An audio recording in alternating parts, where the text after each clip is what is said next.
Put it on. Oh, we are up. Okay. I'll stop talking about that.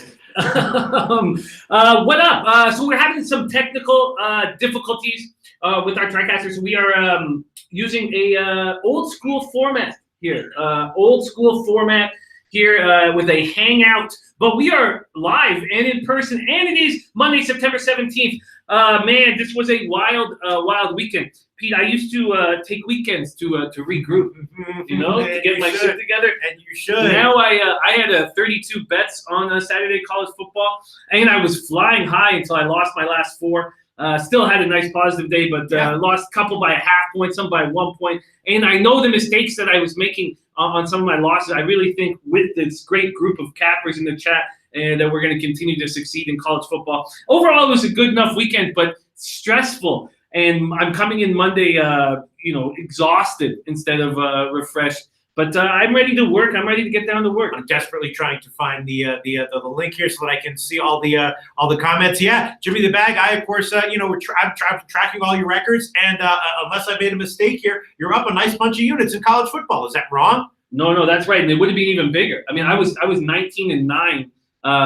Moving into those final 4 games, and I lost them all. Lost that under in Arizona State by 1. Oh, that was tough. But I had some half-unit losses too. I had one play that I pushed with my pick here on our show, but I bet it at a half point higher and took the loss. I do though feel that working on college football throughout the week is so beneficial. Of course. and I go over the notes that I make Monday, Tuesday, Wednesday, Thursday, Friday. I make them on both shows. I go over all the notes on Friday night. I mean, to make those bets, that took me, I was up till, almost dawn. But I mean, I was, drinking heavily. That doesn't help. Really? But it was good. And, Crypto Flexes, damn, I lost 10,500 in a couple months, and anybody gives me tips or help me handicap for the next year. Time to get a 9-to-5 job. No, Crypto, don't do it. We can work together. We got a great group running with us right now. Dave L.A., Tom Marino, Reggie, Corey Dickerson, Red Girl, Nasty Nate, my man Alonzo Shivers, Rob Rogers, Kyle Jack, Flipper 13, BT, not applicable, Eric Jones, Jared Schrader. We got a great group here. Jason Barkle, why bet so many games instead of less games, larger bets? I've been very comfortable with the amount of games. To be honest with you, week 3 of college football, I don't know. I didn't know which ones were the diamond plays. I really didn't. I felt comfortable with quantity over quality because so early in the season, I couldn't pick some of those games and be like, oh, this is a casher for sure. I mean, did you see how many of my double-digit dogs won outright, though? Sure. Holy shit, Akron. I couldn't believe how many. I have such a long list of double-digit dogs that won outright. LSU, Akron, I give you a list. Troy, that was one of your picks. I'm just scanning over here. But I just didn't, it's just so early in the year. Oh, Ronald Wilson says, why does it sound so bad? Because we are using a Hangout right now. We don't have is it that bad? Yeah, how bad is it? By the way, for people who don't know, we're not using our usual setup. Our usual setup is getting a tech reboot or something right now. So we're doing this via Google Hangout, via a Mac laptop, which they say Macs are better than HPs, right? But I guess not with audio. Is the audio that bad? Like, how bad is the audio? I don't know. Let us know. Yeah. My man Kingu, about business. 11-1 Saturday, had a 12-bit parlay for $12K that lost on the over in the Alabama game. Wow, Kingu. When you come that close to big scores, it means there's going to be more coming your way. I know it sucks, but you're going to get it. Art Hayes is in the building. Says, what up, fellas? Yes, it sucks, says how I am. But then Elio Rodriguez says it's okay, not too bad. So this is like, your standard college football game in any given week. Disagreements as to how bad it is or how good it is. And Flipper 13 says not bad, just different. So if this were a college football game, would probably be a pass for Flipper 13. But not for me. As I thought you'd be. I know that you. I mean, your main lesson to me always is management. Making sure that I don't bet too much on a certain game. But I knew that when I had 32 plays on Saturday, I was like, oh man. No, not necessarily. I mean, when I do my normal right now, people know that I'm going through some shit in my personal life, so I'm a little bit off my game right now, and I'm taking it very easy with college football and NFL right now because we have to be prepared for the day shows, daily shows. When I do my full handicapping for a college football card. Easily, I can have 32 bets, and in fact, this past week I did have a bunch of a bunch of nice plays. Of course, let me see what happened. Well, I'm just looking over the games that were interesting. Obviously, the Memphis-Georgia State over was an easy casher. I should have given that at 63. I love that at 60. Memphis almost got to 60 on their own. I had a few guys follow my team total on Memphis there, and was very, very happy to see. I did have Rutgers, and Rutgers got smashed by Kansas, so that was not a good result. The Florida State-Syracuse game, that was interesting. A lot of people were suggesting that the over was a good play, which obviously it wasn't, but a lot of people were also suggesting that Florida State is just way overvalued. They're a train wreck, all that stuff, and that does look to be the case right now. Yeah, I was on Syracuse. Did you jump on? No, I mean I had it as a pick, but I didn't give it out or anything. Freddie Fortune took him on the money line. Syracuse, yeah, really? That was his play on. That was his play. Very nice. Yeah, I mean you knew that one. It was either going to be like probably a double-digit win by Florida State or a bad outright loss. In fact, it might have even been, in retrospect, obviously hindsight is 20/20, but taking Syracuse like -7.5 as a big underdog might have been the best way to go, because that one had like Florida State is either there and they win by double digits, or they're a train wreck and they get absolutely blown out, which happened. I did also tweet out Army -6.5. That was a cash, or you cashed on that one. I'm having a tough time with the Pac-12. A lot of my mistakes, a lot of my losses have been coming from there, and I know that's fixable. I just. It's important. The Pac-12. Yeah. The Pac-12, in my experience, is probably one of the toughest long-term conferences to handicap. We remember years and years ago when there would be routinely a 30-point dog win outright in the Pac-12 every year. The Pac-12 is a very tough, and basketball as well, in my personal opinion. Some people have a good handle on it, but for me, I feel like I have good handles on certain individual games, like Stanford over USC. We talked about that. I liked Stanford in that one. But your average Pac-12 game involving Oregon State against Utah or something like that I find to be very tough. I also feel like our experts are doing a hell of a job, and that's part of the reason why I'm succeeding. Kyle Jack in the MAC and Big Boss in the Mountain West are really helping put money in my pocket.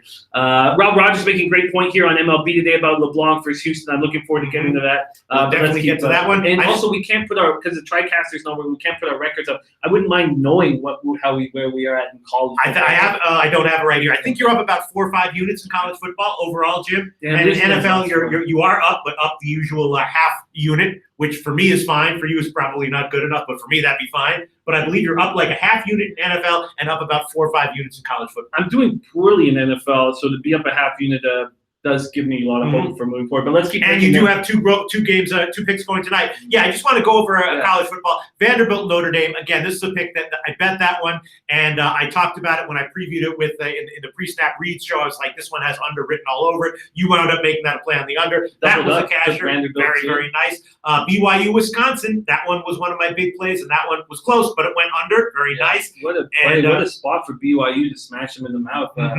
Wow. And look at that. Boise State took a ton of money against Oklahoma State and got blown out. I think Boise State, they opened, of course, a 3.5-point dog. They wound up as a favorite, didn't they? I can't believe that I didn't hit the over. I lost that by a half point, I think. It was one of my half points. No, Last Talk says if you followed Sonny Vega, 300 turned into 7K. Sonny Vega's our guy, man. We love him. Ever since we hung out on IFBC, he's been joining our chat. We are big Sonny Vega fans here on the show. The under in LSU Auburn. I also talked about that when I was. I thought that the under and LSU were correlated. That if LSU was going to cover, I didn't think it would. If they would win outright. There's another one that went outright, but that under cash. I doubled up on that. In the beginning of the week, I also had Central Michigan at +14. A lot of people suggested that was a bad play, but that one wound up cashing. Minnesota, another under. Again, this is another one that I bet, and I didn't have the chance to give it out as a pick. But I was talking about that in the IFBC. In the IFBC, I was talking about how I was going to bet Minnesota unders pretty much blindly until the market catches up. And I think especially against tougher teams, Minnesota's going to be very, very, very run heavy, right? And I think we're going to see a lot of lower scoring games from Minnesota. I mentioned that in the IFBC, and that has definitely come to pass. I think they've gone under in all 3 games so far. I think definitely went under against Miami, Ohio. SMU, great call, Jimmy the Bag. SMU got absolutely blown out, but covered just way too many points. Arkansas, to whoever, I was thinking that Arkansas was going to be the play there, but North Texas obviously blew them out. Hit the under on that one. Hit the under on that one. I believe Kyle Jack was the guy who put me on that play, and then after study, I thought that was the right play. Didn't look good in the first half fast. One play I was really proud of because I got called out by a bunch of people and had to explain myself was Duke over to Baylor. And I had to explain myself. 3 or 4 guys said, what are you seeing? This is you're totally wrong. What were you seeing, Jim? Because that one opened at 2. I jumped on that at -2. A few hours later, it was -6.5. Then the line came back. What happened, Jim? I didn't even track it. What happened? Why'd you like Duke? For me, it was studying Duke's coaching staff. First off, Duke had played stiffer competition in the first 2 weeks. I mean, that was clear. Duke played tougher opponents. But studying the coaches and seeing what they were going to do with this backup quarterback, I just figured that they were going to be able to create a game plan. There's a ton of confidence in Duke's football team right now. Sure. I'm not used to seeing them have this kind of confidence. I just felt like it didn't matter. The more points, the better. But I just felt like the key here, I think, is just stiffer competition in the first 2 weeks. You're gonna and then bringing in this backup quarterback. When I looked them up, the guy has a ton of athleticism. When you have a ton of athleticism with a quarterback, you can create a game plan in college football to stymie the opposition. I mean, I don't know if you watched the Monday Nighter last night, but the fake handoffs that Dak was able to rush and the 4th and inches that Dak is able to handle so easily. Having a quarterback like that, it's easy, not easy, but it's easier to create a game plan to keep the opposition on their toes or uncomfortable. Yeah, absolutely, Kyle. And then we'll talk. Is this a waste of time going over all the college football games? I don't Not think so. for And me. then, yeah, another thing is that this is why the Colorado State-Florida game. This is why line shopping is so important. A lot of people were suggesting that the over was a great bet there. It landed on 58. In the beginning of the week, it was 55, 56, 57. Ian Cameron gave that one as an over in the pre-snap read show. At that point, it was still, I think, 57, or I don't remember where it was, but he wound up cashing it. It closed at 60. So anyone who got the late line didn't cash, but then also Ian Cameron and Al McMorty both loved Florida, and of course the Florida team total over, so that one cashed out. That was a mistake too. Elio was on Florida. I made a mistake with the Florida teams this weekend. Miami too handled business very easily. Just a BT, my man BT, our man BT says, Baylor alum here. We suck. Struggled against ACU early on. Fade us moving forward, especially laying point. God, I love it. There's no better. The best handicapping angle you could possibly have is someone who says, I'm an alum of this college, or I go to this college. Fade us, trust me. Without a doubt. That's like got to be a 70% angle right there. Without a doubt. I mean, I like one thing that's been working so well for me is just copy pasting all of these comments and then doing a deep dive on Friday night. I mean, I would much rather when people say I'm an alum, trust me, bet on us. That's also a good angle, but that's more like 60%. You know what I mean? I agree. Yeah, when they're against their team, it's generally sharper. So shout out to Al McMorty who had Texas Tech over Houston. That was a great casher right there. And everybody after Houston's big win yesterday, you know what's been working too is not backing teams after a giant victory. I loved Houston in that win. They were up 38-0, but I knew enough to be very hesitant moving forward, especially against Texas Tech at Texas Tech. And I didn't take Texas Tech, but I was, a lot of the plays I made that actually worked for me. And this happens in NHL is when I stay off of a team. But I don't have the balls to then take that opposite side. I wish I had the balls, but at least I'm staying off of those teams. Excellent point there, Jim. The Buffalo game was maybe the most interesting and debated line of the week. Jimmy and I took it on the opener at -5. It headed all the way down to a 3. I think I even saw 2.5s on game day. It was unbelievable. And Buffalo did wind up covering. I mean, it was a close game. A few. Obviously, there's a lot of variance in football, so a few breaks could have sent it either way. But we did cash on that. I also said that I liked the South Alabama over, and I said that I liked South Alabama -10.5. So I actually lost on that when it closed at 10, got a push. So I actually did take a loss on South Alabama at the line that I gave it, but or that I bet it. I didn't give it. Go ahead. I should give a bigger shout out to Kyle Jack on that Buffalo call because even when it went down to -3 on Saturday morning or Friday night, and I bet it at -3. I was like, what? I don't care about this line movement, and I did post it in my tweets threads, but I had the asterisk saying I'd already made it official pick at -5. Jim. But yeah, that was Kyle Jack. These guys. I mean, we have so many. It's just I think I'm going to succeed in college football now. But it's because 400 heads are better than one, and getting all this insight from all these great cappers really gives me confidence. Absolutely, yeah. And I, again, I'm having some issues in my personal life, so I wasn't tweeting out all the plays that I had, but I give out my opinions and my leads and the bets that I made, and I did say a bunch of times that I like the South Alabama over. If anyone caught that, I also one of my picks early in the week was Arkansas State, another one that moved in the opposite direction. I gave Arkansas State and I bet it at -2. They wound up as a dog. +2, but they wound up winning. What else was interesting? There you go. Akron, great call there. Jimmy the Bag. And the over. Yep, I'm looking at and then shout out to Kobe Valentine, who said he loved Purdue, right? And Purdue didn't win, but they did get the cover. Got the cover. Huge shout out to Kobe Valentine. I stayed off that. You're right. Kobe really led me into that spot. Really, really helped. Shout out there. And then I did also mention that I did take a shot with TCU on the opening line at 13.5, and they did barely get the cover there. So overall, yeah, and then the San Diego State game I had on the under, and that was another one where, the line was bet up. It did get to 49.5 at one point. If you got it there, good for you. I did not, and I wound up getting it at 48, so I had to take a loss on that one. Huge shout out to Ian Cameron for saying that he loved Fresno State in the three-snap read show. Line moved way in Fresno State's favor, and they wound up getting a blowout. So overall, it was a pretty successful week. I apologize that I didn't, make official a lot of my leads, which were mostly winners. But I mentioned them in the shows. I'm doing the best I can here, Jim. And people still seem to be liking the show anyway, right, Jim? Yeah. Well, I mean, you're magic, man. So even when you're down, you're still just so exciting to watch, and so much knowledge, and so we love you unconditionally. No, thank you so much. But the story of the week was that some line moves looked like it was so obvious. Fresno State and other line moves, you're like, what the hell happened there? Arkansas State, the Duke game, I guess, was both ways, but the Buffalo game, a lot of line moves where you're like, what were they thinking? You know what I'm saying? So line moves don't necessarily mean sometimes they do, sometimes they don't. All right, let's look for some other comments. We talked a lot about college football. There was a ton of comments that I wanted to. Let's keep moving. Also, I said, I don't exactly, can't quote unquote, but I said, there's no way that I don't come sitting here Monday morning and have not gone 2 for 3 taking the Western teams in the CFL. Oh, great call on that one. And and Kelly McMillan also sent me a message saying when the Stamps were down double digits, he's like, Stamps, watch them come back and smash these Ticats in the mouth. The Lions won. The score flattered them a couple pick sixes late, but we're in control most of the whole game, really. There was a 10-point swing there with a blocked field goal that was taken back for a score for the Alouettes. But, man, I'm telling you, this is the time of year where we can back these it's Western teams. Now, that will go away. The Eastern team closes the gaps.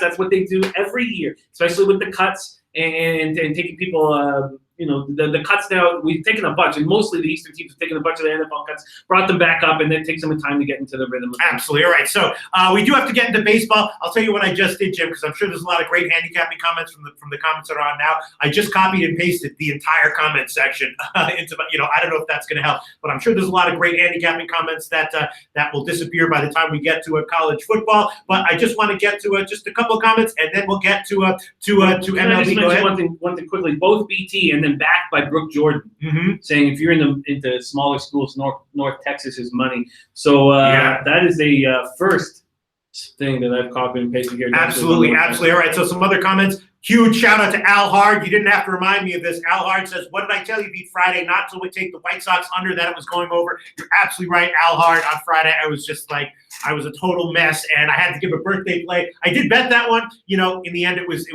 obvious that it was a bad call. Those starting pitchers just were very, very vulnerable. I love Ortiz. I love that guy as a human being. I wish him the best in his career, but he was obviously very, very vulnerable, and probably vulnerable every start out now. Al Hard, yes, you didn't have to remind me of that. Great call on the over in the White Sox game Friday. I gave that one as a birthday pick. The birthday picks are still killing it, though. You know what I mean? Birthday picks are still absolutely killing it, including coming off a birthday parlay that what's her name? What the fuck is her name? The Oracle. the Oracle got. And then before we get into baseball, we'll just read this comment from Dynasty Waz. Best show, all caps ever. Oh. When we're getting best show, all caps ever is even when we're strong. Well, you're not strong. You're doing great. You're fucking doing great, Jimmy the Bag. You're carrying the show. Your research is killing it. Your picks are positive. Yes, some okay things happening, but you're fucking killing it, Jimmy the Bag. You are very kind to say that. And, fucking killing it, Jimmy. You are the most valuable player. I'm Robin. You're Batman. You're fucking killing it, Jimmy the Bag. No, I'm Albert Pujols. I'm a legend, but watch that. No, I'm kidding. I don't know what the fuck I'm talking about here. All right, let's get to MLB. Let's see if because there are some college football plays that I did hit on the overnight lines. I only capped about the first third of the openers, but I did hit a few of them. One thing. Sorry. It's my man Maxwell Smart's birthday. It was actually yesterday. I didn't know it was his birthday. If I had to be in Toronto, I would have been partying with him for sure. So I just want to give a shout out to my man Max. happy belated birthday. Hope you did it properly. That my man Max knows how to party. I'm Does sure he still like me? Of course. You think so? All right, Of course. I know we've missed him in the chat. We missed him. That's okay. But he is a college basketball pro. Ooh, really? He's going to be here running with us. Will he really? Oh, yeah. Oh, God. And then absolutely Lily says, all questions, Jimmy, but any preseason NHL actually liking? No, I'm just going to study the rosters and I don't bet preseason in NHL. All right. Suddenly I'm feeling a little bit better. The coffee and everything, being back with Jimmy the Bag. I love this guy, right? Enough bullshit. Let's get into MLB handicapping. The first game that has caught my eye on the overnight line, KC and Pittsburgh, right? Now, Keller has been a bit of a revelation. This guy, I think, is the real deal. Musgrove is a little bit iffy for Pittsburgh, but I'm definitely liking under here. I definitely hit, as soon as the lines came out, small plays on KC first 5 innings. I took half on the money line, half on the plus a half run line. I did take a shot with the Pittsburgh first 5 team total under, even though it's just 2. Keller, I think, is the real deal. I think he's proven myself. I don't think this is a spot where he's going to be tested any more than he has in any other situation, and I don't see any reason why to think he won't be good again here. So again, I'm leaning under, leaning KC, particularly first 5, Pittsburgh first 5 team total under. That was the play that I hit the most on the opening lines that I could get. What do you think about this one, Jim? Yeah, I like where you're going. Shout out to Andrew McInnes joining us. He likes the Cardinals first 5 under. Always great to have you joining us, my man. I like what you're seeing. I like what you're seeing from Keller. Thunderstorms and rain in the forecast. I don't know if that concerns you at all. Game time 1073 Fahrenheit when blowing in. Royals won 5-7, 14-7 since August 24th. Keller does get popped by lefties. 268, 735 OPS off of them. Righties just 238, 595 OPS. But Keller keeps pitching better and better. It was a nice start against the White Sox. 7 innings, 4 hits, 1 run, 6 Ks. Musgrove, another guy who gets touched by lefties. So both these guys can take care of righties. So it'll be interesting to look at what the lineups they're presented against. 3.65 ERA, 9 starts since the All-Star break for Musgrove. Tuesday, he struck out 8, but did give up 4 runs in 6 innings.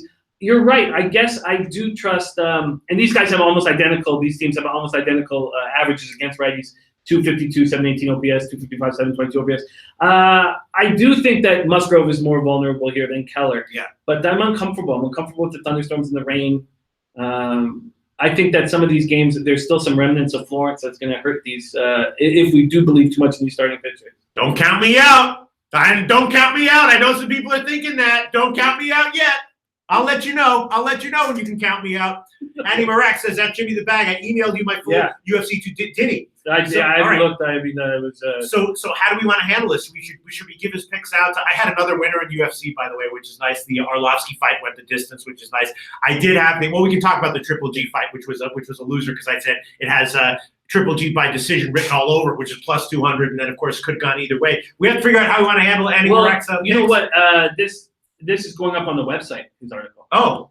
He's now as Sportsbook reviews now. And so the picks that he gives, the lines that he quotes are going to be in the article. I'm not sure exactly. We've got to figure out how we're going to do it. But Lou H says, Pete, write this down. PSG versus Liverpool, over 3 goals for UEFA Champions League tomorrow. Okay, Liverpool over 3. I'm writing it down. I've already written it down. Oh, DJ 100 Grand, man. DJ 100 Grand doesn't join us enough, man. I love this guy. He did tell me Cowboys. I took that right in the bottom out. There's no getting around that. Dak looked pretty good. With his legs. Mm-hmm. I was very disappointed. Mm-hmm. I was very disappointed that the Giants had a performance like that. I had such a great start to the weekend, and then something happened late Saturday night, and then it's just kind of a rough 36 hours. But all good. Sorry, I didn't mean to. No, last night says how crazy is that consensus went 0-5 yesterday on the NFL. Beautiful side to take the Cowboys last night, -3, plus 5 units on that game. Great job, Noah. Great job, man. What can I say? Gower, Ramesh's Cowboys are still not that good, but this Giant team is utterly shameful. I tell you what, DJ 100 Grand, I'm going to keep fading the Cowboys for better or for worse. All right, so let's try to get to it. We are it is a little bit of a lethargic Monday morning here, but I got to think that KC is a nice player. Did anyone back that up or say that they didn't like it or? It seems like they. Noster got hosed on Pittsburgh reverse run line yesterday. Royals hit Twins up all weekend. Pittsburgh probably the play. Too much juice to lay with a below average team. So that is backing your Royals play. Yeah, and I'd lean Tom Marino said I'd lean KC, but Keller's better at home. Young pitcher who has home road splits that aren't great, but I think he'll probably be okay here. All right, I am gonna take Pittsburgh first 5 team total over. Let me just under Pittsburgh first 5 team total under. Let me just find out where that is. Yeah, it's Kobe Valentine's on the KC money line. He is, huh? Kobe Valentine. Shout out to Kobe Valentine. Kobe Valentine. I didn't see him earlier on. Kobe Valentine. So he likes the KC money line. I have to think that it's that the first half is a better play in Kobe Valentine's mind as well. All right. So I'm gonna take. Wow. So the Pittsburgh first 5 team total under has gotten bet up. I got it at 2. I think I got -120. Now it's up to +200. That is, I'm going to have to check to see what's up with that. But I'm going to take that one. I'm going to take the Pittsburgh first 5 innings, team total under 2 plus 100. First 5 innings, team total under 2 plus 100. Let me just remind myself of what the line is that I got on that one. Oh no, I got plus 100. All right, cool. Yeah. All right. So Pittsburgh first 5 innings, team total under 2 plus 100 at Heritage. That's an official pick. I got to be thinking that KC on the first 5 innings, either money line or the plus a half line is worth a shot as well. Plus a half -110, or the money line at plus 140. I think I'm gonna take. What the hell? I'll go for it. I'm gonna take the money line. I'll take KC money line first 5 innings, and that will be plus 140. I'm gonna take that one. KC first half money line plus 140. If it pushes, that's okay. And there you go. That's it, Jimmy the Bag. I'm not sure what to expect from Musgrove here. I think he's probably going to be okay. I would lean full game under and first half under as well.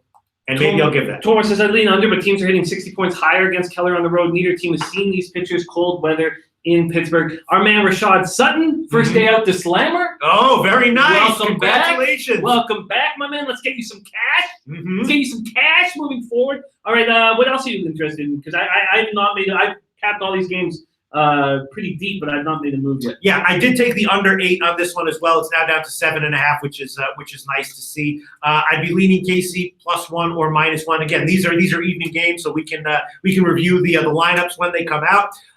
Let's see the other plays that I'm interested in. The games that didn't have overnight lines are not games that I capped. I'd have a lean to the second half under in Cincinnati, Milwaukee. That's an interesting one. And I'd have a lean to the second half under in San Francisco, San Diego as well. Mitchell, of course, is a guy who's been struggling in the majors. His last few starts were maybe a little bit surprisingly good to some. But again, San Francisco just can't hit. San Diego is a nice team, so I'd be leaning San Diego second half. Yeah, I'd like to talk about.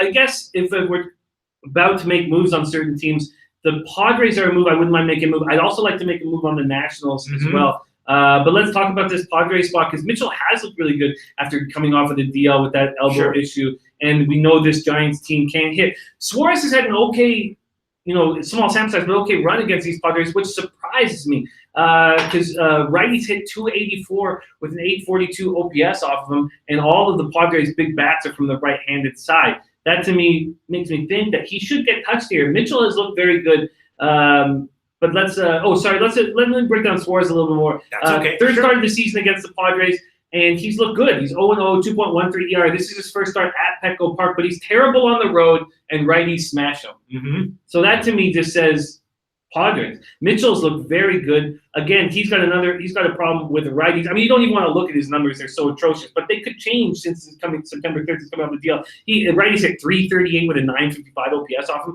In 11 innings since coming back, he has a 1.64 ERA and a 1.00 WHIP. Giants 242, 680 OPS versus righties, and the Padres 237, 701 OPS versus lefties. What's the play on? What's the money line on the Padres? Well, there's been a particularly notable line move in favor of the Giants, which might have you a little bit concerned, Jim. Right.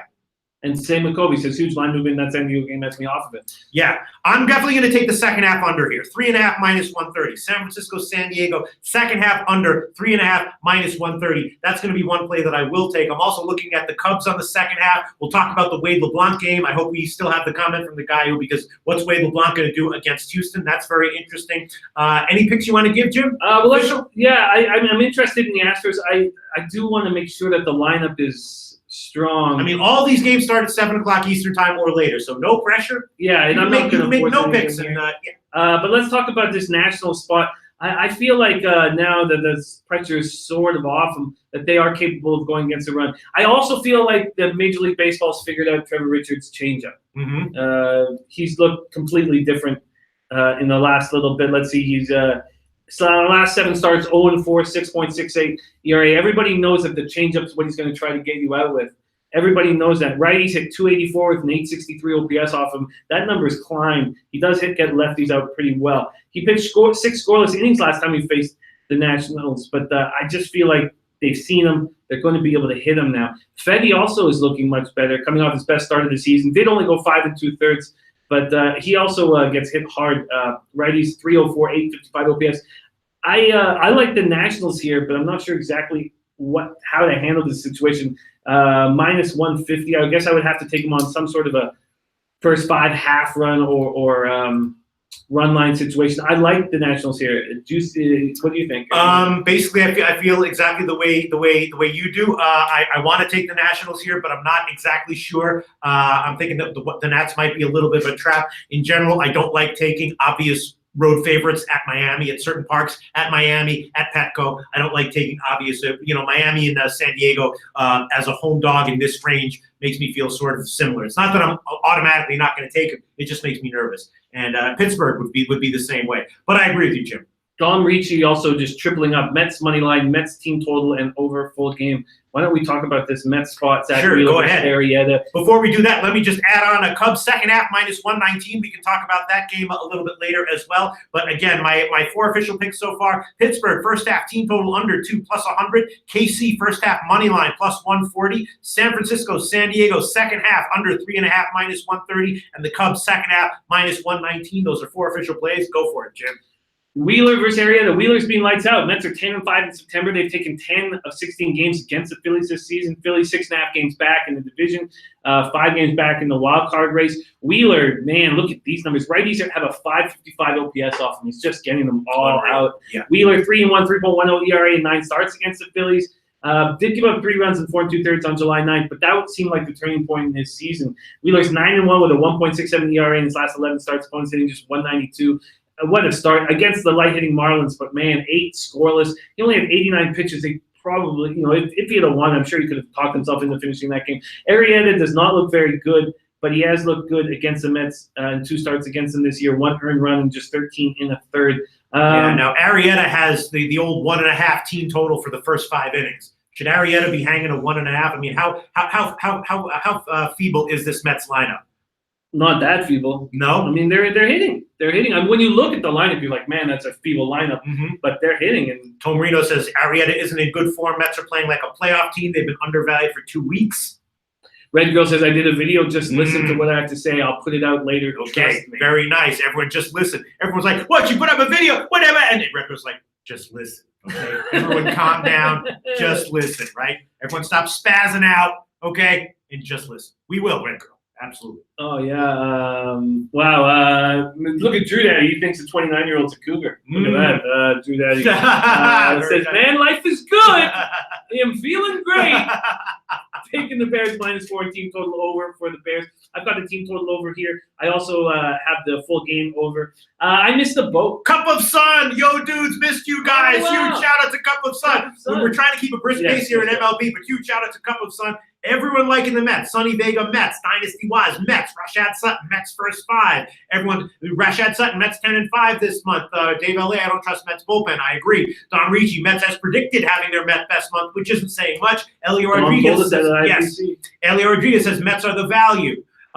Kobe Valentine, Wheeler has been the best pitcher since the All-Star break. Don't trust shitty Phillies and shitty Arrieta. Love Mets money line and -1.5. Look, that's what I was thinking when I first handicapped this game. I was like, is this too of a no-brainer play, or is it? And Arrieta, what's up with Arrieta? Is he for real? Is there any reason to believe that he's gonna be better here? I mean, he has the Mets number. Arrieta is someone that even when he's not pitching well, I don't count out. I don't find him an auto fade. Actually there maybe a couple weeks here earlier. Cup of Sun said you like the over for just the Bears or the whole game. I've got the Bears team total over and the full game over. I got them both. I would take Wheeler first 5 if I was going to do anything, and I may.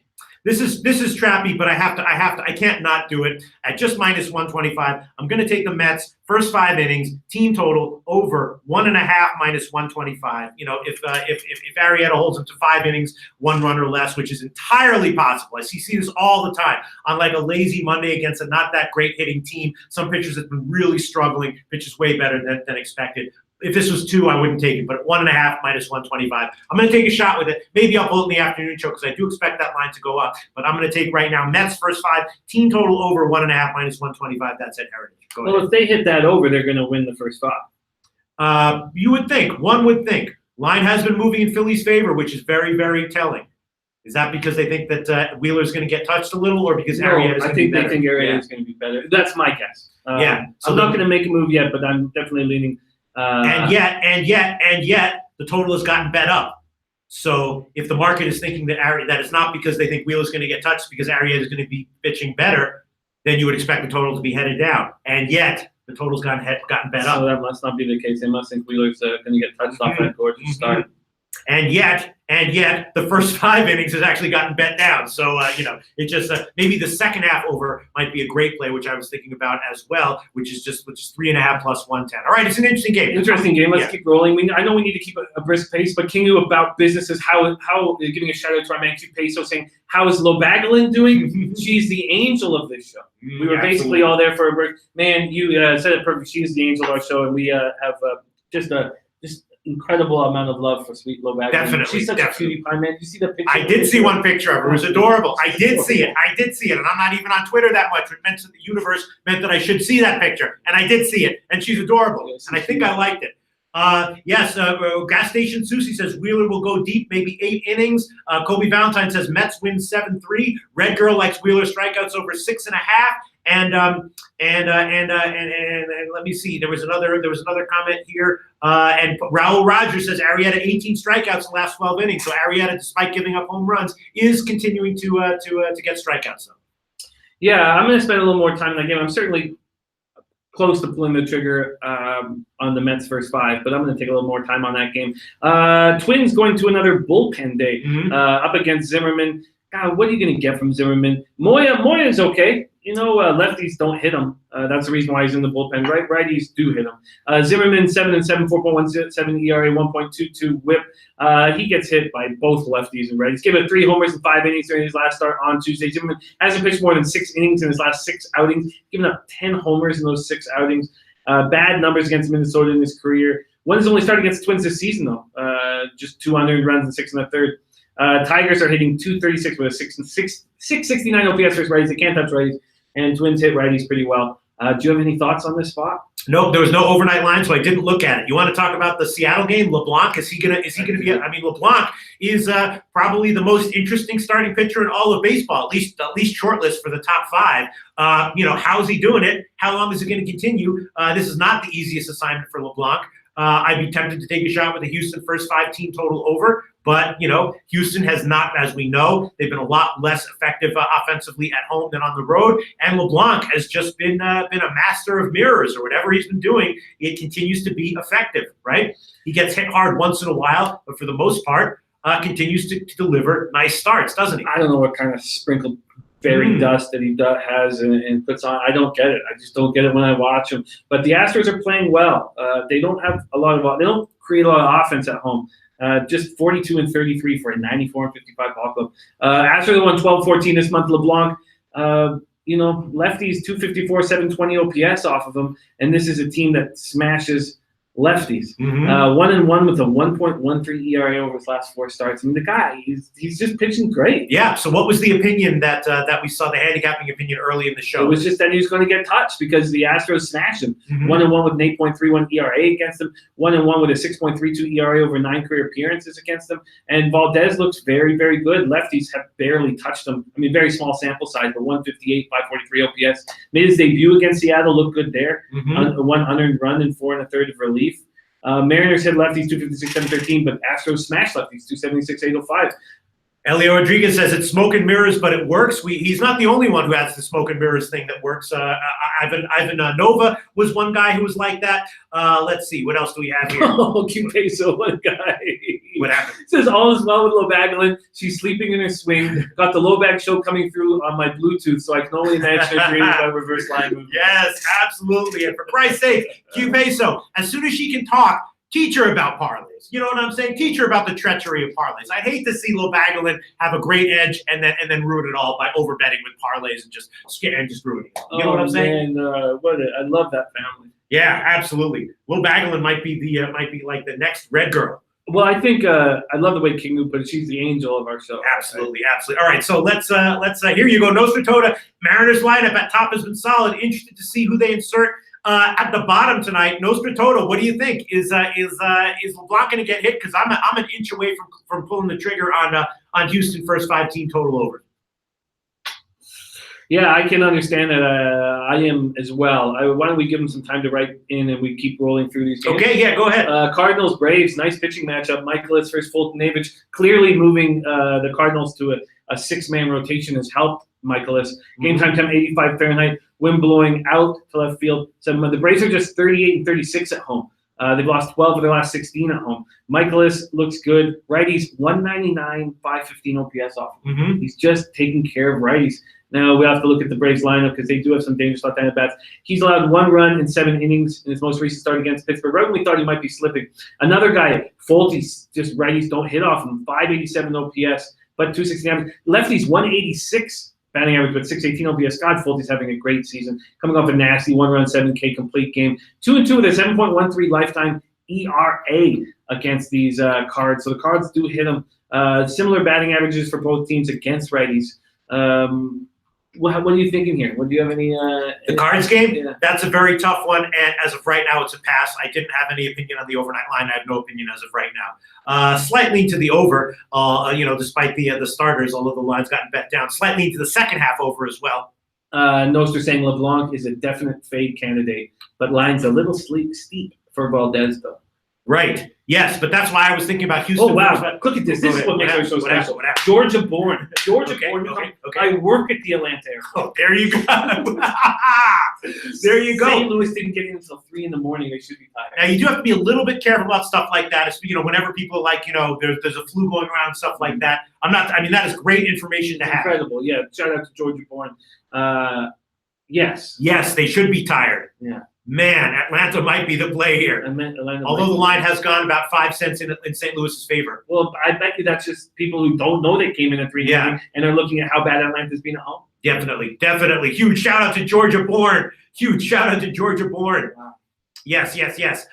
Okay, so let's see other comments. Kobe Valentine says, Georgia, that's solid news. Actually, it absolutely is. Yeah. It absolutely is. I've just gotten burned a lot of times by and especially in like college basketball and I remember that there's like college teams where it's like, oh man, their plane was stuck on the tarp and they didn't get to 5 a.m. I remember it was yesterday, Wichita State going into Houston. Yes, that was one of them. Then there was another one. There was another one involving it's a team from North Carolina. I forgot who it was, but there was some basketball team that had just like the travel from hell, and it actually energized them. They wound up like playing 3 games in a row and killing it, but it's still incredible information to know about. You know what I'm saying, Jim? Nostra says, yeah, it's important. It's wonderful to know about it, but Nostra says, don't buy the tired angle in baseball. Braves are a fraud. Another team will be fading the division series. Oh, I'll be fading Atlanta in the division series. If they get there, they could things, but they're very likely to get there. Yeah. That's great information. I'm going to spend a little more time on that game.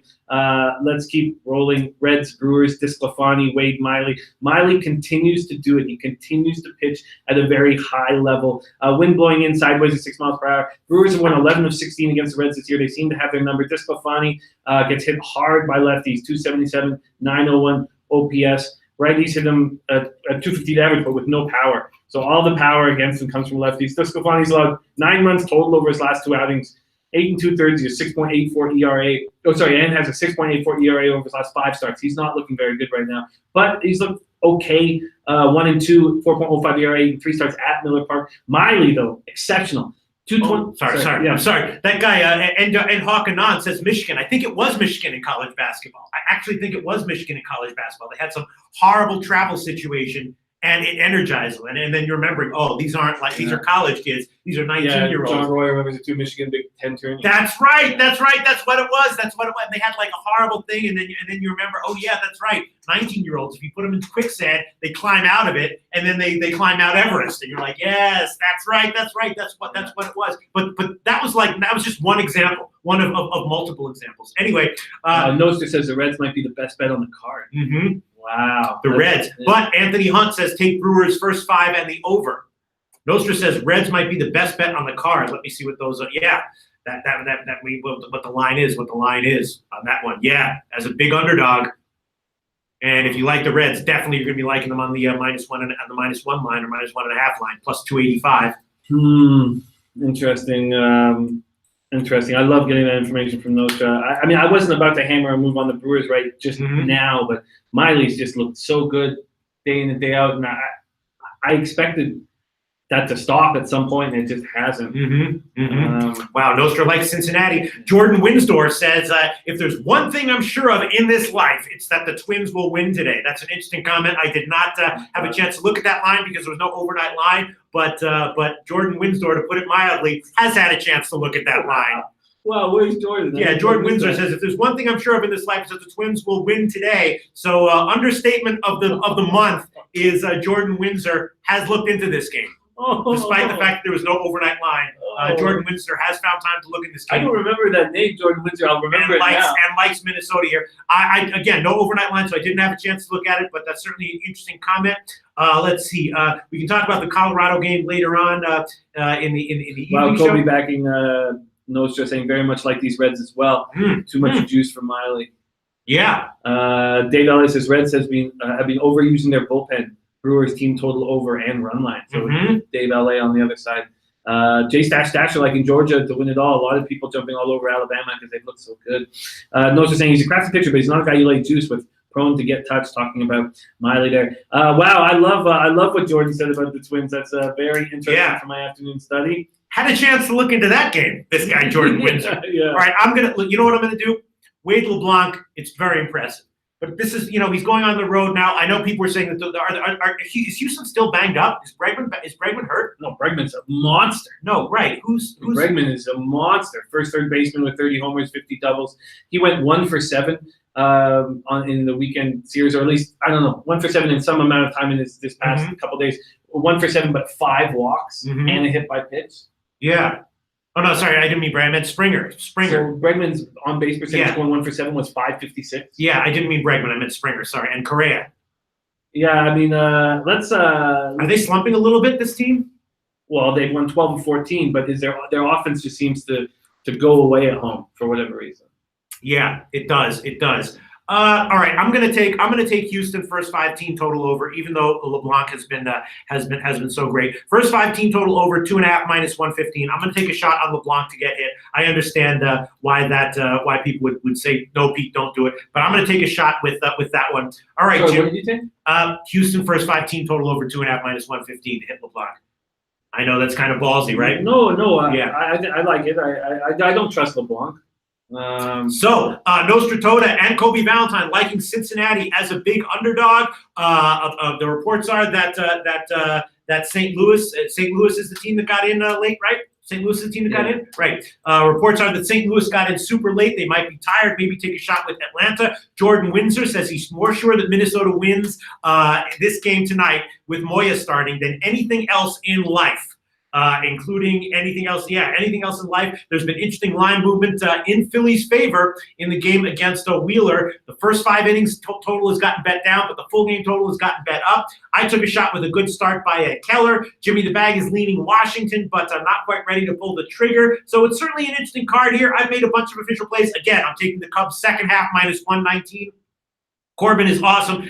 The Cubs have really slumped out recently. Now they're going into a different ballpark. I think they might wake up a little bit here. I don't want to fade Corbin, though, so I'm just going to take the Cubs out in the second half. Again, a notable line move in favor of San Francisco, despite how awful they've been. And then we'll have Gray against Ryu, and we can debate that, later on in the evening show, or right now if you want. We do want to touch on a little bit on NFL, right? We do. A couple more things, so I wouldn't mind going over just for a couple minutes. First off,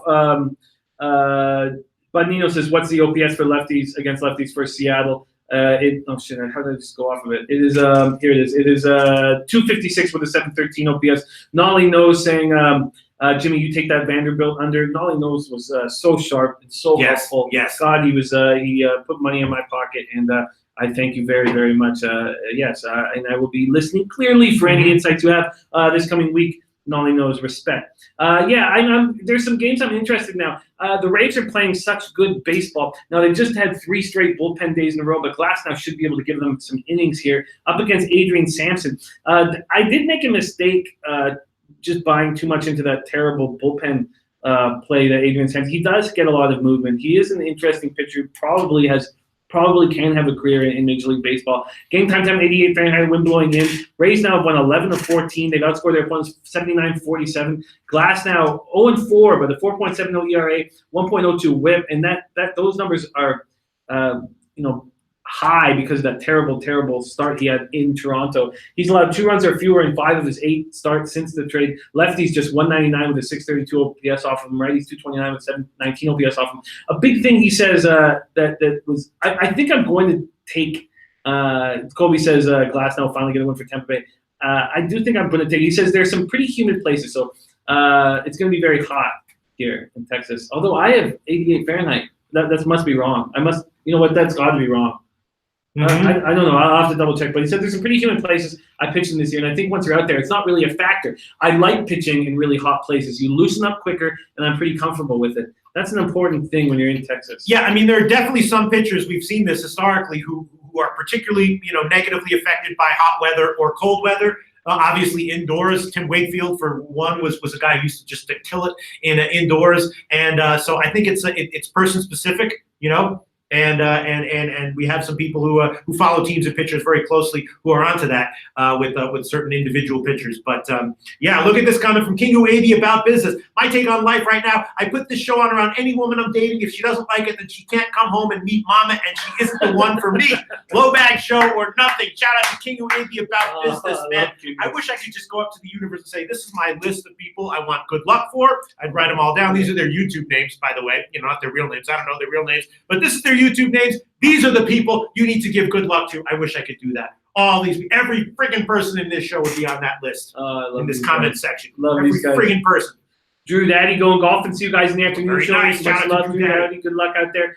Samson looked good in AAA Round Rock. We know Pacific Coast League how inflated those numbers are. But he had 3.77 ERA, 8-4. But I just like this Rays team. And when I look at this Rangers lineup, I don't get it because it looks so nasty to me, and they just don't seem to put together. Which one? The Rangers lineup? Yeah, they just don't seem to do it. What is the Rays money line here? The Rays money line is there's another one that didn't have an overnight line, so I didn't look at it. It's minus 130s. Yeah, I'm very interested in the Rays here, but I'm not sure if I'm going to pull the trigger right yet. Bauer seems to have gotten out of the slump. And Noser says, what's Glasnow laying? There was no overnight line, and it's minus 130s for Glasnow. Yeah. Okay. All right, so let's go over the card again. Jimmy the Bag has no official picks. Here are my official picks. Pittsburgh, first 5 team total under 2. KC, first 5 money line, plus 140. San Francisco, San Diego, second half under 3.5. Mets, first 5 team total over 1.5. Cubs, second half minus 119. And Houston, first 5 team total over 2.5. Again, just going down the line, I am taking a shot with the Mets, first 5 team total over, although the line has moved a little bit in Philly's favor, which is interesting considering the pitching matchup here. Obviously, KC Pittsburgh, again, I'm going to bet on a good start from Keller, another one, although there's reason to think that going on the road here, he might tail off a little bit. Again, Jimmy the Bag leading Washington as a big favorite at Miami, doesn't have I wouldn't say the balls. You don't have to make the pick now. We might be at 6 o'clock. You're just going to think about it. Yeah, it's not a matter of balls. It's being prudent. Minnesota, again, Jordan Windsor, really liking Minnesota to get a win. St. Louis got in late. They're going up against Fultonavich, but St. Louis, there's been about a 5 or a 7-point move in St. Louis's favor. That's an interesting game. Kobe Valentine, Nostratota, and others thinking that Milwaukee is too big of a favorite here, liking Cincinnati as a big underdog. Tampa Bay, Texas, we'll talk about that one later. Seattle, Houston. Houston's a big favorite here, but I am going to take a shot with Houston on the first 5 team total over 2.5 to hit LeBlanc. I mean, people who've been auto-fading LeBlanc or spot-fading LeBlanc have, for the most part, been burned. I've been burned a few times, not a lot. I've been smart enough to not get super burned fading LeBlanc, but I admit I've had my moments of weakness. where I faded him a couple times this year, and I lost, but I'm going to do it again here. Again, Cubs, Arizona. Corbin's been great. I think the Cubs moving, going on a road trip right now is going to be good for them. I'm taking the Cubs on the second half. San Diego, San Francisco, despite how awful San Francisco is, a 10-point line move in their favor, and I'm taking the second half under on that one. Colorado, Dodgers, Kobe Valentine. I think I saw Colorado plus 1.5. We can talk about that. Kobe does not like Washington tonight. Mm-hmm. Yeah, what do you think about this play? Okay, so now, I'm not following through with baseball moves just because. I just say one thing. Yeah. Kai Sackel says, my morning is not complete without watching a Low Bag show, live or recording. Universe, and another one to the list. Kai Sackel, I don't know his real name. Kaisa Kyle? His YouTube name here is Kaisa Kyle. Good luck for this guy too, please. Thank you very much. Absolutely. Things are very focused on your computer. What? Yeah. John Gray. No, I'm just looking for comments. That's what I'm looking for comments is what I'm doing. Good point. That doesn't make great video content, but there is an explanation. It's that I'm scanning for comments. I just not been following through. There was a point where I was like, on Saturday, the game was started earlier than I thought too. I was just so tired after the Friday night capping for college football, but I knew that this Dodgers offense was going to explode. And then one thing that you have taught us is that after that explosion, 17 runs, that they are unlikely to do it again the next day, and they went for 0. Yeah, it's not. I mean, I'm just saying it's. Yeah, yes, it's a move that I have done in the past. 54% of the time, I would say. And then now they fly home, and I'm just a little concerned that they might be tired here. So and then the Freeland and the Rockies have some pitchers that I'm uncomfortable fading, but very, very soon on this homestand, I'm going to start taking Dodgers team total overs and the Dodgers to win. I just don't know if I want to pull the trigger here, although I feel like Gray is pretty susceptible right now. Yeah, listen, it is. I've had a couple of. I've been fading Gray for a few weeks now with first 5 team total overs, and in general, if you notice, been doing pretty well. Remember, I made that one a birthday pick. I think when he was against Arizona at home, and I was like, that's a birthday pick. And in general, I'm looking to fade Gray until further notice. Yeah, I don't like the spot for the Dodgers lineup, but let me see what the first 5 team total is if it's up here. Where the hell is that? And John Garcia said fade teams going to Marlins Stadium that are not in the playoffs. Yeah, I mean, especially as a big favorite. You know what I'm saying? That is that's a tough one. Yeah, you know what? The Dodgers team total over right now is 2. The first 5 is 2. I just really kind of want to fade Gray. I think I might pull the trigger on this one. Yeah, I do too. The Dodgers are hitting now, are they? Oh man, Jordan Windsor says I sat next to Adrian Sampson in my cinematic visions class in high school. Great guy. I like Jordan. Wow, Jordan Windsor, top 3 commenter of the day. And if he knows anything, if he knows one thing, it's that the Twins are going to cash tonight. I like this guy. Cinematic visions class in high school. Nice. What high school? Noster says Gray can be dominant. Mm-hmm. I'm worried about my Dodgers NL West. Rockies look legit. Gray can be dominant, but I just don't really like what I've just for a while now I've been auto fading, not super auto fading him, just looking to take the first 5 team total overs with him in general. And in general, I've been Tomer says Gray hasn't looked good for a month now, and I was on that train relatively early. Yeah, Rob Rogers said Gray hasn't lasted 4 innings in his last 2 starts. Also has a 5.59 ERA, 2 starts against the Dodgers this year. Mm-hmm. Good numbers in his career. Ryan, what do we expect from him? Righties don't hit him. Mm-hmm. No, I shouldn't say don't hit him. Just don't hit him with nearly as much power as lefties do. 2.67 ERA, 6 starts since returning from the disabled list with a groin strain. It wasn't an arm issue or a back issue, which we like. 9 career starts against the Rockies. They've smashed them. All right, Jim, I got to do it. I got to put my money where my mouth is. I'm going to take it. It's not a great spot for the Dodgers, but I'm going to take it. Dodgers, first 5 innings, team total over 2 minus 110. I know Gray can be dominant, but I'm taking this one. Dodgers, first 5 team total over 2 minus 110. I'm throwing that one on there as well. I hear that.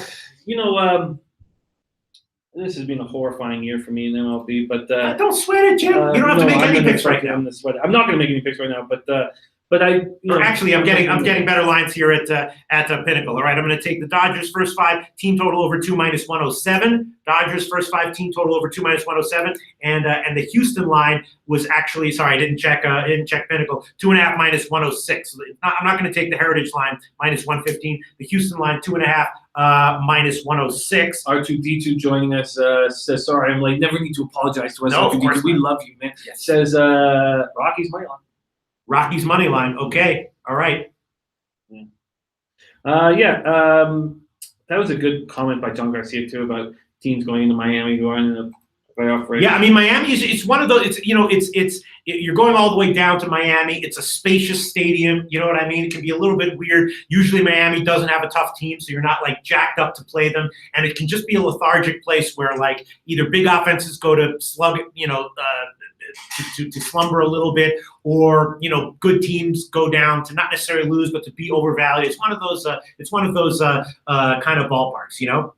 Yeah, no, it is. It is. I'm good. I'm good moving on to football. I've got work to do on these games. Okay, so once again, let me review all of my official picks, then we'll move on to football. I am on Pittsburgh, first 5 team total over 2 plus 100. Dodgers, first 5 team total over 2 minus 107. That's the pinnacle line. I quoted the heritage line, which is 110. I apologize for that. Houston, first 5 team total over 2.5 minus 106. That's the pinnacle line, not minus 115. I quoted the heritage line. I apologize for that. KC, first half money line plus 140. Cubs, second half minus 119. That's a bookmaker. San Francisco, San Diego, second half under 3.5 minus 130. And Mets, first 5 team total over 2.5 minus 124. That is a heritage line. Pinnacle at minus 134. Line shopping is very important, no matter what your bet size is, no matter what kind of bets you're making. And those are all my official MLB picks. All right, let's move on to NFL. Jimmy the Bag, you have already given 2 plays on this game. You gave over 43 at minus 105. You tweeted that one out. I thought that was a good play, but it's now down to 42.5. Now let's not go nuts here because getting scared by line movement because remember what happened with the Eagles game, right?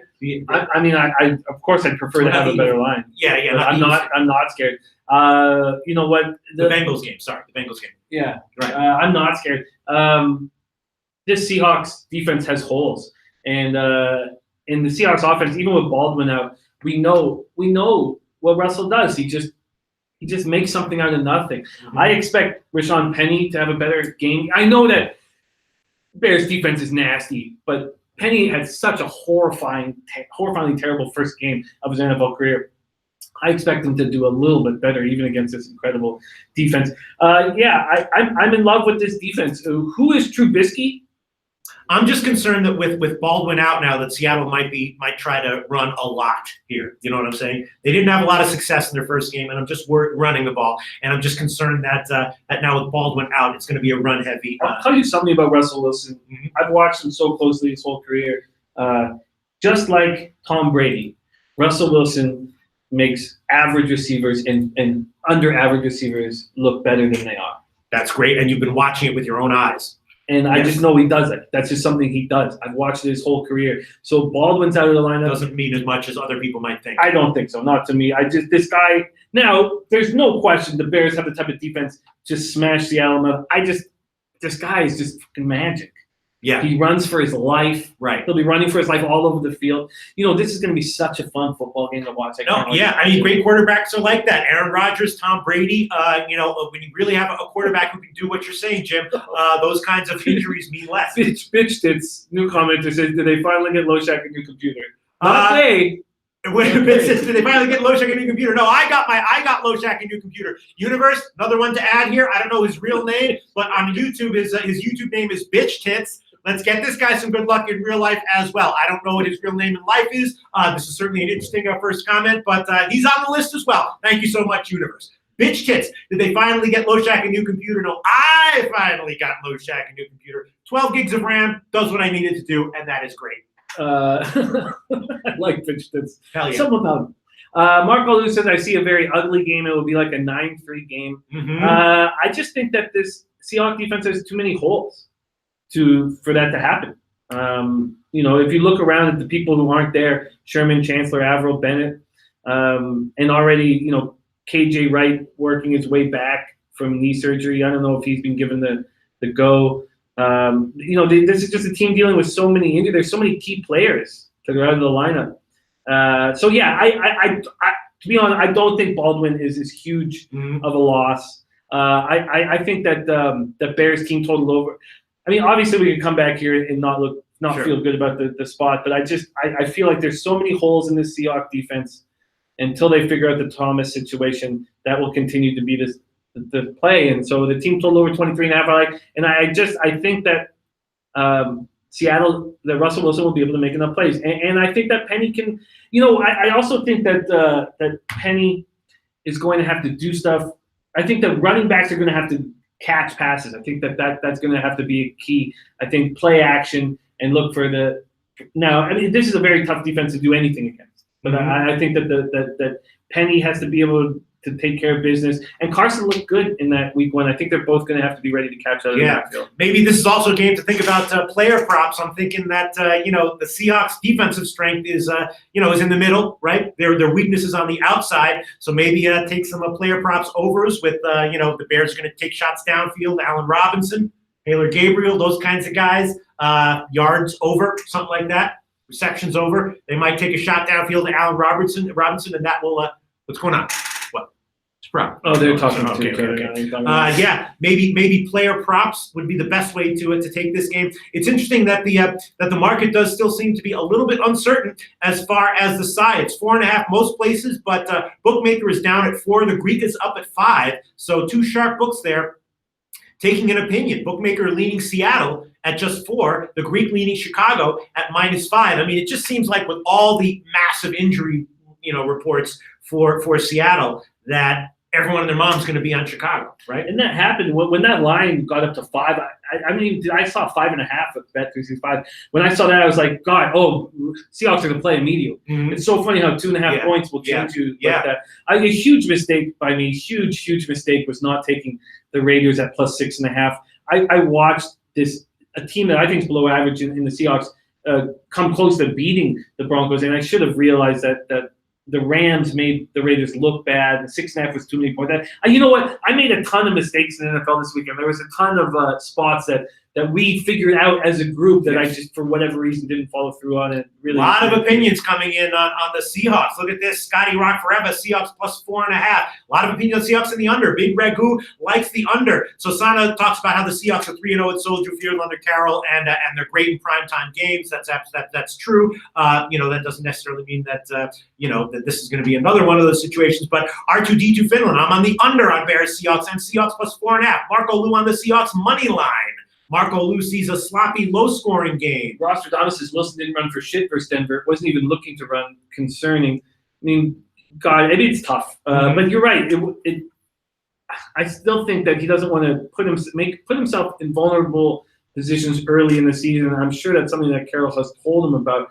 So I think he's trying not to make too risky types of situations. But in saying all that, these are arguably the two toughest front sevens in the entire league the Seahawks are going up against in the first 2 years. So they're Penny getting smashed and Wilson not being able to run for any yards. I mean, look at who he's going up against. Chubb and Miller, and now he's going against Khalil Mack adding to an already stout defense. Big Red Who says one-dimensional game tonight. Lean under for sure. Both teams lacking. Look at Chicago last week against a sorry Green Bay defense.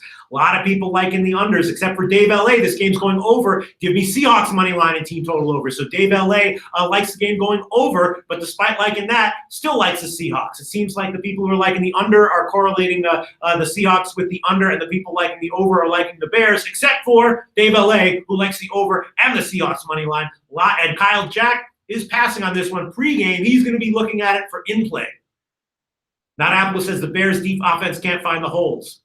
Brian Clark, I'm with you on the over, Jimmy. Mr. Gosler likes the under. Ellie Rodriguez, Seattle, I feel, will try to slow things down in the first half. DJ Big Boss says never count Pete Carroll out. That's a good point. I'm not sure what Dave H. is asking me here. What's that? Your tank filled to cloud? Your tank failed to cloud? Phil. What? Thoughts? Your tank, Jimmy, your tank filled to cloud. Thoughts? Your tank. Dave's a sharp guy. So I think Jimmy, your tank fill to cloud. Thoughts? Wow. He's right, though. Just give that. My tank is full. It needs to be emptied. It's too full. Lemon Reed saying Khalil Mack non-shape. He'll get there. Trent Claxton saying Chicago free money. And Godmother 87 likes the Seahawks +4.5. Shout out to Godmother 87. You know what? We saw it in college football. I mean, how many of the I was thinking about Mark Lawrence making the bets because I took so many plus dogs. And Mark Lawrence, man, it really hit me when he talked about football. He said 3 things can happen in a football game when you take the dog. They win outright, they cover, or they lose. Brilliant. You know? And it's so simple, but 2 out of the 3 things are wins for you. And Jesus, Brian Clark saying, "Wow, Pete, what do you need 12 gigs of RAM for? How many tabs do you got open?" Brian Clark, when you reach a certain level of success in life, your lifestyle becomes a little bit different than maybe some other people who have yet to reach that level, but are getting there, but have yet to reach that level. Yes, Brian Clark, 12 gigs of RAM. That's what I got in this baby right here. What do we have here, Jimmy the Bag? You want to wrap this up? Yeah, oh, you guys are betting on the field goal kickers in this game, says Marco Lou. Listen, I think that the Broncos' offense is bad, and they put up 27 points on the Seahawks. Now, I have no problem. I'm still comfortable with this total over. I don't think it's going to sail over. But I really do feel like Bigger Goose is preaching. I've been saying that for years. It's damn true. Yeah, and another guy, King Rail, had a great NFL run yesterday, but he was taking all plus spots. All dogs. Nice. So Sana predicts a score 21-17 Bears. 21-17 Bears. Joy V says, "What's the weather for the game?" When I looked at it, when I made the over, it looked nice. It looked normal. I didn't see any strong winds in the forecast at all, but that might have been wrong. Mm-hmm. Yeah. No, I like the spot here. I'm comfortable. I'm very comfortable. Mr. Ghost says Keenum just makes mental errors. Offense will be top 10 this year, Jimmy. We'll see. We'll see. I don't. Keenum makes just. I hated the way he handled. I would have been so conservative with my approach when quarterbacking. You've got such a great defense. We talked all offseason about how all you need is a serviceable offense with this Bronco defense. Keenum couldn't even do that. Yeah. Gower Ramesh likes the Seahawks as well as an ugly dog. Gower Ramesh saying that Seattle has always tried to run and never been able to. Doesn't matter. He said what you said. Just give it to Russell Wilson and let him make the magic happen. So, all right, maybe the play is Seattle. That's what I was thinking. As soon as the injury information came out and the line jumped in the Bears' favor, once it hit like 5.5, my note on this game was Seattle's probably the play. Yeah. Okay, but do you want to wrap it up? Yeah. But Elio Rodriguez says Wilson keeps it close till the 4th. Chicago by 6. Yeah, maybe Seattle first half might be the play. I don't know. I get a little concerned taking Seahawks first half because I've seen Wilson panic in the 3rd and 4th quarters, and when he panics, he's actually great. And I've seen him come back in games when they're way out of it. So. I just Dave LA 31-24 Seahawks. That'd be okay for you because you would cash. What's the I got 23. 23.5. That's right. Okay, so Troy V says Wilson over 29.5 rushing yards, easy money. Yeah, Rostradamus saying he wasn't running in that first spot against the Broncos. Why wasn't he running? I swear that he does not want to put himself in vulnerable situations this early in the season. And that's smart. Smart. Yeah, and I'm sure Carroll has preached that to him nonstop. But because when push comes to shove and everything's on the line, he runs all over the place. He runs for his life. Yeah. All right, I'm going to look for maybe some Bears receiver props. I'm thinking that they need to take shots on the outside, and maybe taking a shot with some of those receiver props might be the best way to go. Jimmy the Bag has a pick on the over at 43 and the Bears team total over at 23.5. Again, the line has moved slightly down towards the under at 42.5. But we will talk about this, of course, a lot more in the 6 o'clock show. We'll go over the MLB card again. Maybe I'll have some college football picks. There were a bunch of plays. Can we do a quick? Do we have a second? Well, yeah, we can wait for late show. Yeah, we can. How about let's give ourselves 4 minutes. 4 minutes. Please, that'd be wonderful. Yeah, go ahead. 4 minutes. I would rather hear you. I've got so much work to do on these games. Do you have any leans? Yes, I'll tell you what I was thinking about. Let me just pull up the college football. Come on, baby. All right, college football. What was I thinking about? I did take a shot. All right, shoot. This might be a mistake. I did take a shot with Wake Forest at plus 7.5 against Notre Dame. Now, I know that line has been getting bet up I've early. been fading Notre Dame all season for great success. Yes. But when will that end? When will the market realize I don't know. Yeah, that's a good question. It just seems like a lot of points to be giving a team like Wake Forest. I do kind of like Toledo at -10 over Nevada. I don't really like Nevada here. Toledo's coming off, of course, a big blowout loss to Miami, and I think this is an up spot for Toledo, a down spot for Nevada. So I kind of like Toledo even at -10. Definitely thinking of, once again, I had a terrible call with Rutgers at +3, but there was a ton of interceptions. Buffalo, how good is Buffalo for real? I'd love to get Kyle Jackson's opinion on that one. But now that the line is up to 6, thinking about taking a shot with Buffalo. I am thinking about UNC is off a bye. How much disarray is UNC in? Because I was thinking about taking UNC as a home dog against Pittsburgh. Yeah, that's going to take more study for me at this point. I can't. More study for Jimmy the Bag. All right, I'm looking and that's pretty much. That was a mistake. God, not following through with Pittsburgh. I said it all week. Goddamn week, and I didn't pull the trigger. It just.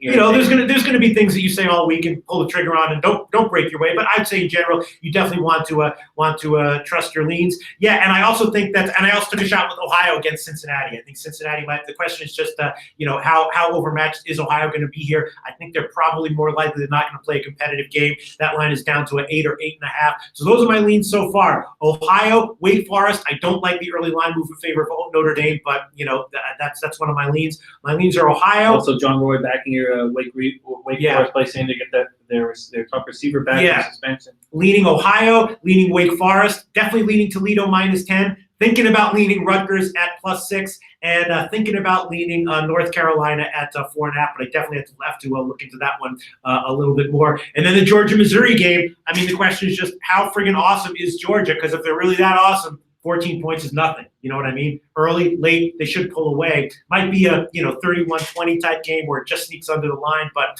tempting to take a shot with Georgia. But as of right now, my initial thoughts: Ohio +8, Wake Forest +8, Toledo -10, and maybe the Rutgers game. Although of course we had a great read on Buffalo last week. I like Buffalo in general this year, and I had a terrible read on Rutgers last week. So this might be the wrong call here. But thinking about looking into that game a little bit more deeply and taking a shot with Rutgers. Those are my initial thoughts as of right now.